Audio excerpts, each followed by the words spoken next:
Parashat Balak. Balak, king of Moab, feared the Israelites and hired the prophet Balaam to curse them. Despite his intentions, Balaam could only speak the words God had placed in his mouth, and his curses transformed into blessings. In the course of his blessing as the Jewish people, Balaam uttered words that have come to seem to many to encapsulate the Jewish history. How can I curse whom God has not cursed? How can I denounce whom God has not denounced? For the tops of the rocks I see them, from the hills I gaze down, a people dwells alone, not reckoned among the nations. This is how it seemed during the persecutions and pogroms in Europe. It is how it seemed during the Holocaust. It is how it seems sometimes to Israel and its defenders today. We find ourselves alone. But how should we interpret this fact? The trouble is that if people define itself as a nation that dwells alone, it may eventually find itself alone. And that is not a safe place to be.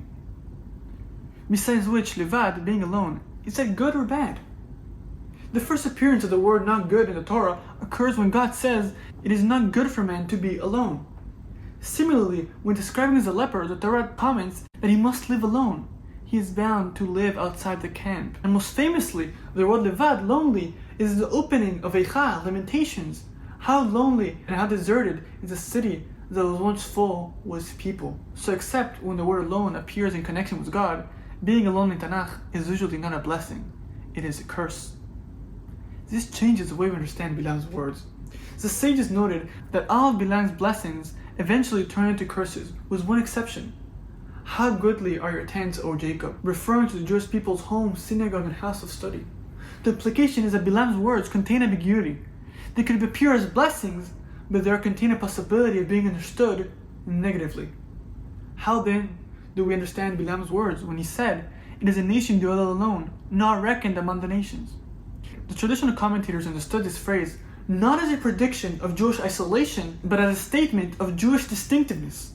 Rashi explains that the phrase means the Jewish people are indestructible. Ibn Ezra understood it to mean, unlike other nations, Jews, even when living as a minority within another culture, it will not assimilate completely. Ramban explains that our culture and creed will remain distinct, not simply absorbed into the tradition and values of the surrounding people. The Netziv gives an exceptionally sharp interpretation. If Jews live with confidence in their own identity and remain distinctive, they will dwell safely. But if they seek to imitate the nations and abandon what makes them unique, they will no longer be recognized for anything special. The phrase, "a nation dwell alone," therefore does not mean that the Jews are destined to be isolated and friendless and hated or abandoned. There is nothing inevitable about antisemitism. None of the prophets taught the Jewish destiny was permanent rejection by the nations. To the contrary, they envisioned a future in which the nation would recognize the God of Israel and come to Jerusalem. Zechariah, describing a time when 10 people from all languages and nations will take firm hold of one Jew by the hem of his robe and say, "Let us go with you, because we have heard that God is with you."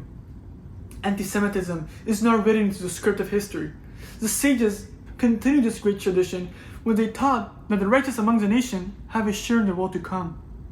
Yad Vashem, the Holocaust Museum in Jerusalem, contains names of more than 28,000 righteous Gentiles who have saved lives during the Holocaust years. Friends and allies of Jewish people are not a hope, they are a historical fact. If anti-Semitism is not the destiny of the Jews, neither is it something the Jews can cure. Only anti-Semites can do that, to build a society in which they belong. The reason is that Jews are not the cause of anti-Semitism, they are the objects of it. But that is something different. The cause is profound malice in the cultures in which it appears.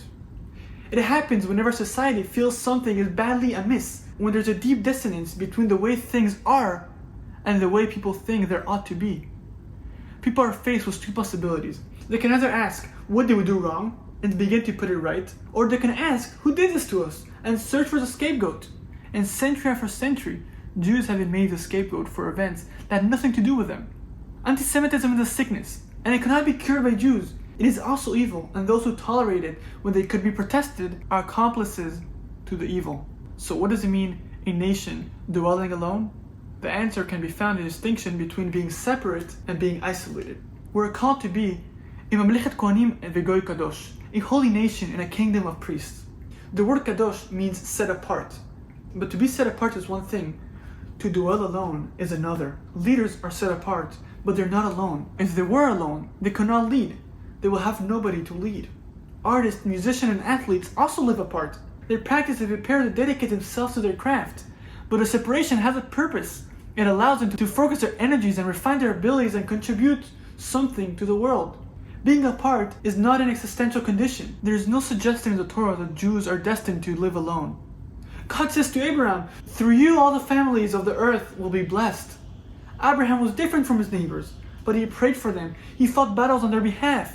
He was different, but he was not alone. This was always a Jewish calling. The Jewish people have often occupied the position of the other. In ancient times, Israel was a small nation surrounded by empires. In later generations, Jews were often the minority within wider culture. But the difference was not a punishment, it was a mission. The Jewish people exist not only for ourselves, but also for humanity, to remind the world that there's such a thing as a dignity of difference. Judaism has always challenged the idea that the power alone determines truth. It had questioned empires, resisted pressures to disappear into the majority, insisting that difference itself can be a source of a blessing. That is what Jews do. They challenge, they argue, they question, they stand apart of the crowd when necessary. They are apart, but they're not destined to be alone. The struggle for Jewish freedom is therefore not just a Jewish struggle. It is the struggle of every minority who seeks the right to exist. Every small people surrounded by larger power, and every individual who seeks freedom to challenge the dominant culture of prevailing belief. Jews fight for the right to live as Jews, not only for their own sake, but because the world itself depends on the dignity of difference. It is essential to remember two things. First, the struggle is not only fought for Jews. Second, the Jewish destiny is not isolation. They will be friends and allies, but they must be found, built, and maintained. If we believe they were destined to be alone, we may eventually create that reality. It becomes a self-fulfilling prophecy. There is one fundamental difference between Antisemitism today and the precursors in the past. Today, we have the state of Israel. We need no longer fear what Jews discovered after the Evian conference in 1938, when the nations of the world closed their doors and Jews knew that they had no 1 square inch in the earth that they could call home, a place that when you go, they will let you in. Today we have such a home. The phrase "a nation that dwells alone" does not mean a people abandoned by the world. It means the Jewish peoplehood is not simply a matter of geography, politics, or ethnicity. It is a religious vocation. To be God's covenantal partners, a nation among nations, made distinctive by faith and way of life. Lose that distinctiveness, and we'll lose the very thing that had been our contribution to humanity. It is in our uniqueness that lies our universality. By being what only we are, we can contribute what we can only give. Shabbat Shalom.